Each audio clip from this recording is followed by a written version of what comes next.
नमस्कार दोस्तों, स्वागत है आपका हमारे इस चैनल धूप धुनुजी आरती में। दोस्तों, माँ गुप्त नवरात्रि की कलश स्थापना जो है आप लोग कब करेंगे, इसके बारे में मुझसे बहुत सारे लोगों ने पूछा था। तो माघ गुप्त नवरात्रि जो लोग आप मना रहे हैं, वैसे तो ये गुप्त रूप से जो भी सारे पूजा यानी कि 10 महाविद्या की पूजा आदि जो है वो आप लोगों को नहीं करना है।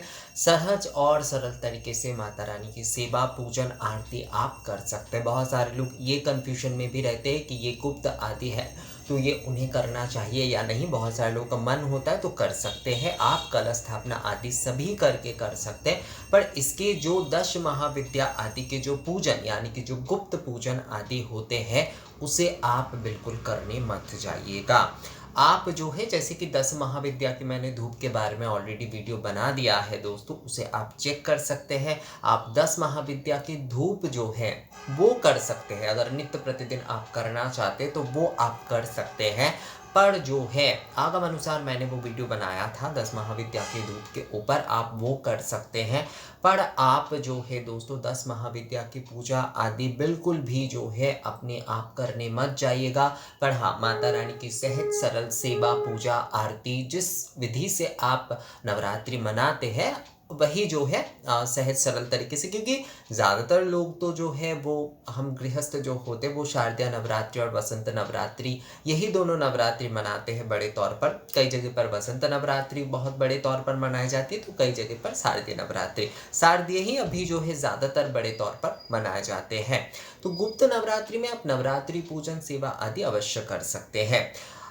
माघ के ये जो गुप्त नवरात्रि है वो 2 फरवरी से जो है वो शुरू हो रहा है दोस्तों। 2 फरवरी से माघ गुप्त नवरात्रि शुरू हो रहे हैं। तो कलश स्थापना आप अगर करना चाहते हैं तो कलश स्थापना नवरात्रि के 2 फरवरी से होगा। 2 फरवरी को प्रतिपदा के दिन जो है आपको माता रानी की कलश स्थापना करना है। और इसमें जो है आप घर पे आप जैसे कि माँ के फोटो में आप पूजन करते हैं या फिर आपके घर में मूर्ति ऑलरेडी प्रतिष्ठित है तो आप उनमें ही जो है ये पूजन आदि कर सकते हैं। कोई समस्या इसमें नहीं है। बहुत सारे लोगों ने मुझे ये पूछा है कि क्या गुप्त नवरात्रि की पूजा जो है वो माँ काली के फोटो के सामने ही करना होता है? नहीं, ऐसा कुछ नहीं है। आप अगर काली रूप में माँ की सेवा पूजन आदि करते हैं अपने घर पे नित्य प्रतिदिन तो आप माँ के सामने कलश स्थापना आदि करके जो है वो भी कर सकते हैं, या फिर नवरात्रि के सहज सरल पूजा जो है वो भी आप कर सकते हैं। मतलब कलश स्थापना के बिना भी अगर करना चाहते हैं तो वो भी आप कर सकते हैं। नवरात्रि के दिनों में बहुत सारे लोग केवल मात्र सेवा ही देना चाहते हैं तो वो भी कर सकते हैं। और अगर आप जो है कलश आदि स्थापना करके पूजन करना चाहते हैं तो वो भी आप कर सकते हैं। धूप सेवा की टाइमिंग के बारे में आप में से ज़्यादातर लोगों ने मुझसे कहा है कि धूप सेवा की टाइमिंग क्या होना चाहिए। जो गुप्त नवरात्रि का जो दिन होगा उस दिन जो है किस समय हमें धूप सेवा आरती करना होगा, ये इसके ऊपर मैंने ऑलरेडी वैसे बहुत सारे वीडियो बना दिए हैं दोस्तों। पर फिर भी क्योंकि आप लोगों का इसके ऊपर रिक्वेस्ट रहता है बहुत सारा, तो इसलिए मुझे लगा कि नहीं, अलग से वीडियो जो है इसके ऊपर बनानी चाहिए। तो धूप सेवा करने के लिए आपको जो है धूप सेवा धुनुची धूप में ही होगा और इसमें जो है आपको राल गुग्गुल घृत आदि इन सारी चीज़ों का उपयोग अवश्य तौर पर करना ही होगा। और सुबह के समय मंगल धूप सेवा जब आप कर रहे हैं वो एकदम सुबह के समय आपको करना होगा। 6 बजे के पहले आपको करना चाहिए। 6 बजे के बाद जो है खासकर बहुत सारे लोग आजकल जो है सर्दी के कारण तो कई समय देर आदि हो सकता है, पर कभी भी जो है 7 बजे के पार नहीं जाना चाहिए। 6 बजे के भीतर अगर कर पाते तो बहुत अच्छा होता है, पर 7 बजे के पार कभी भी आपको नहीं करना चाहिए। 6 से 6:30 के बीच जो है वो सबसे ज़्यादा सही रहता है। अगर आप देर हो रहा है आपको तो मंगल धूप जो है आपको इस समय करना है। मंगल धूप सेवा जो है वो आपको इस समय करना है। जो आपके पूजा यानी कि जो पूर्वाह्न जो धूप सेवा होंगे वो जो है वो आपको 9:27 के भीतर या ज़्यादा से ज़्यादा जो है 10 बजे के भीतर आपको संपूर्ण करना है। मध्याह्न माँ की जो आप धूप सेवा करेंगे या भोग के साथ भी आप कर सकते हैं, मतलब मध्याह्न की भोग सेवा के साथ आप ये धूप सेवा अगर कर रहे हैं तो उसमें आपको 1 बजे तक जो है 12 से लेकर 11:30 से लेकर 1 बजे तक जो है ये धूप सेवा आपको संपूर्ण करना चाहिए।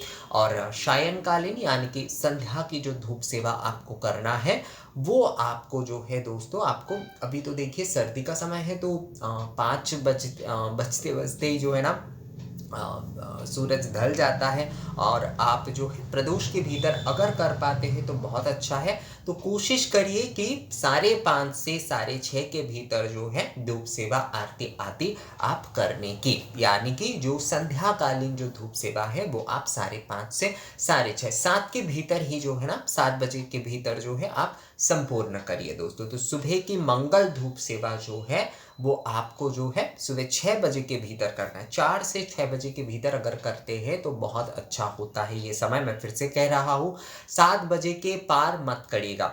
6 से 6:30 के भीतर ही जो है आप धूप सेवा करने की कोशिश करिए अगर आप मंगल धूप सेवा कर रहे हैं तो। और अगर उसके बाद जो है आप पूर्वाह्न की धूप सेवा कर रहे हैं तो 9:27 से 9:30 से 10 के भीतर अवश्य कंप्लीट करिए। और मध्याह्न की धूप सेवा जो है वो आपको जो है 11:30 से लेकर 1 बजे के भीतर आपको संपूर्ण करना चाहिए। और उसके बाद जो है आप सायंकालीन जो धूप सेवा करेंगे वो आपको जो है 5:30 से लेकर दोस्तों आपको 5:30 से लेकर जो 7 बजे के भीतर 6:30 मतलब 1 घंटे में 5:30 से 6:30 के भीतर अगर कर पाते हैं तो सबसे ज़्यादा अच्छा रहता है। पर 7 बजे के भीतर अगर कर पाते मतलब थोड़ा अगर देर आपको हो जाए तो 7 बजे के भीतर सही है, उससे ज़्यादा देर मत करिएगा। इस हिसाब से जो है आपको धूप सेवा करना है चारों प्रहर में। अगर आप 2 बार केवल मात्र करना चाहते तो आप पूर्वाह्न में वो आप कर सकते हैं और सायाह्न में जो है वो आप कर सकते हैं। बहुत सारे लोग जो है वो 4 बार नहीं कर पाते। 4 बार विधि होता है धूप सेवा करने की। बहुत सारे लोग 7 बार भी कर सकते हैं, पर 7 बार जो है वो थोड़ा विस्तृत तौर पर हो जाता है। तो आप जो है 4 बार अगर नहीं कर पा रहे, अगर 2 बार करना चाहते तो पूर्वाह्न में और सायाह्न में जो है वो आप इस समय जो है करिए। जैसा मैंने समय कहा बिल्कुल उसी समय के हिसाब से ही आपको धूप सेवा जो है वो करना है पूर्वाह्न और सायाह्न में। और जो धूप के जो भी सारे उपकरण आदि मैंने आपको लोगों को बता दिया है दोस्तों, उस हिसाब से आप कर सकते हैं धूप सेवा। अगर आप धूप नैवेद्यम के तौर पर कर रहे हैं, धूप सेवा ना कई प्रकार से की जा सकती है। जैसे कई लोग अनुवासन भी जो है वो धूप सेवा में कई समय करते हैं। वैसे तो अनुवासन जो है वो एक अलग विषय होता है, धूप विलास होता है वैसे, पर कई लोग जो है कई सारे सुगंध द्रव्य आदि से जो है वो अनुवासन भी करते हैं। तो वो भी एक प्रकार से जो है सेवा होता है। सेवा जब होता है ना कोई भी वस्तु तो उसके कई सारे प्रकार हो जाते हैं। तो धूप नैवेद्यम के तौर पे अगर आप करना चाहते हैं तो उसमें जो है आप घृत गुड़ आदि मिश्री आदि इसका प्रयोग करें। और नॉर्मली अगर आप करना चाहते हैं धूप सेवा तो घृत जो है वो उसमें तो रहेगा ही, उसके साथ साथ राल कुकुल चंदन आदि इसका उपयोग करके जो है आप दोस्तों आप धूप सेवा करें। तो आप पहले ठीक कर लीजिए एक्चुअली कि आप जो है धूप सेवा किन किन सामग्री और वस्तुओं से करना चाहते हैं। धूप सेवा के साथ आरती कॉमन तौर पर करना होगा। धूप नैवेद्यम के तौर पर भी धूप सेवा कर सकते हैं, राल गुगुल घृत आदि से भी जो है केवल नॉर्मली आप धूप सेवा कर सकते हैं दोस्तों। और आरती जो है वो आपको कॉमन रूप से करना होगा। जिसमें धूप सेवा कर रहे हैं उस पात्र से बिल्कुल भी आरती मत करिएगा। आरती के लिए एक दूसरा धुनुची पात्र ही लीजिएगा, उससे और पंचदीपक या सप्त दीपक घी के या फिर तिल के तेल के या सरसों के तेल के भी, बहुत सारे लोग सरसों के तेल के दीपक जलाते उसके बाद कहते कि दादा हमने क्या गलत कर दिए। नहीं, गलत नहीं कर दिए, इसके ऊपर पूरा वीडियो अपलोडेड है, आप उसे चेक कर सकते हैं। तो वो प्रज्वलित करके जो है आपको आरती अवश्य करना है दोस्तों। तो यही था गुप्त नवरात्रि यानी कि माँ गुप्त नवरात्रि जो कि 2 फरवरी से शुरू हो रहा है, कलश स्थापना धूप सेवा आदि के ऊपर। तो ये वीडियो आप लोगों को कैसा लगा दोस्तों मुझे कमेंट्स करके ज़रूर बताइएगा। अगर ये वीडियो अच्छा लगा है तो इसे लाइक और शेयर ज़रूर कर दीजिएगा। मिलते हैं आपसे अगले वीडियो में, तब तक के लिए नमस्कार।